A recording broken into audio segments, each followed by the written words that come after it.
पद्मिनी एकादशी 2023 में कब है? पद्मिनी एकादशी मलमास या अधिक मास में आती है। इसे कमला एकादशी भी कहा जाता है। अधिक मास की शुरुआत 18 जुलाई से हो चुकी है। इसका समापन 16 अगस्त को होगा।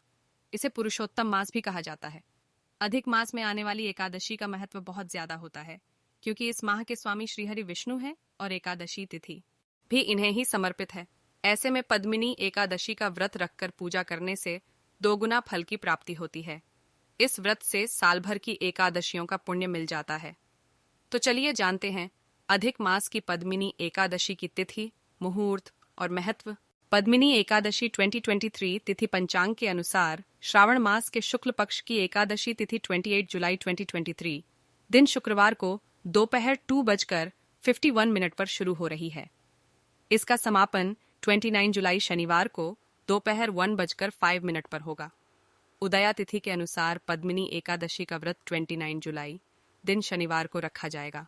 पद्मिनी एकादशी 2023 पूजा मुहूर्त 29 जुलाई को पूजा का मुहूर्त सुबह 7:22 से सुबह 9:04 तक है।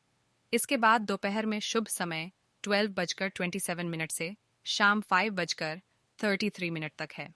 पद्मिनी एकादशी पूजा एवं व्रत विधि।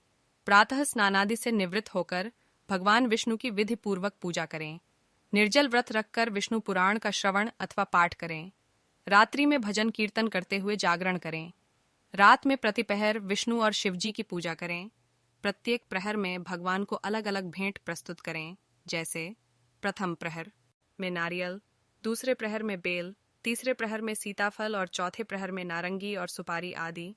द्वादशी के दिन प्रातः भगवान की पूजा करें। फिर ब्राह्मण को भोजन कराकर दक्षिणा सहित विदा करें। इसके पश्चात स्वयं भोजन करें।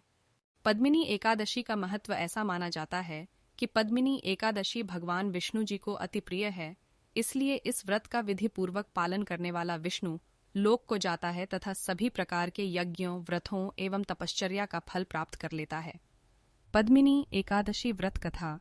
त्रेता युग में एक पराक्रमी राजा की त्रिवीर्य था।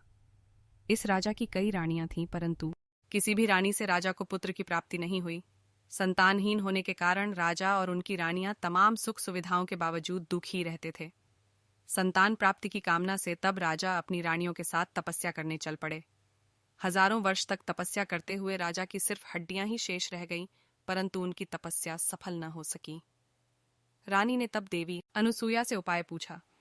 देवी ने उन्हें मल मास में शुक्ल पक्ष की एकादशी का व्रत करने के लिए कहा। अनुसूया ने रानी को व्रत का विधान भी बताया। रानी ने तब देवी अनुसूया के बताए विधान के अनुसार पद्मिनी एकादशी का व्रत रखा। व्रत की समाप्ति पर भगवान प्रकट हुए और वरदान मांगने के लिए कहा। रानी ने भगवान से कहा, प्रभु आप मुझ पर प्रसन्न हैं, तो मेरे बदले मेरे पति को वरदान दीजिए। भगवान ने तब राजा से वरदान मांगने के लिए कहा। राजा ने भगवान से प्रार्थना की कि आप मुझे ऐसा पुत्र प्रदान करें जो सर्वगुण संपन्न हो, जो तीनों लोकों में आदरणीय हो और आपके अतिरिक्त किसी से पराजित न हो। भगवान तथास्तु कहकर विदा हो गए। कुछ समय पश्चात रानी ने एक पुत्र को जन्म दिया जो कार्तवीर्यम अर्जुन के नाम से जाना गया। कालांतर में यह बालक अत्यंत पराक्रमी राजा हुआ, जिसने रावण को भी बंदी बना लिया था। ऐसा कहते हैं कि सर्वप्रथम भगवान श्री कृष्ण ने अर्जुन को पुरुषोत्तमी एकादशी के व्रत की कथा सुनाकर इसके माहात्म्य से अवगत करवाया था। सोहे नारद, जिन मनुष्यों ने मलमास शुक्ल पक्ष एकादशी का व्रत किया है, जो संपूर्ण कथा को पढ़ते या सुनते हैं, वे भी यश के भागी होकर विष्णु लोक को प्राप्त होते हैं।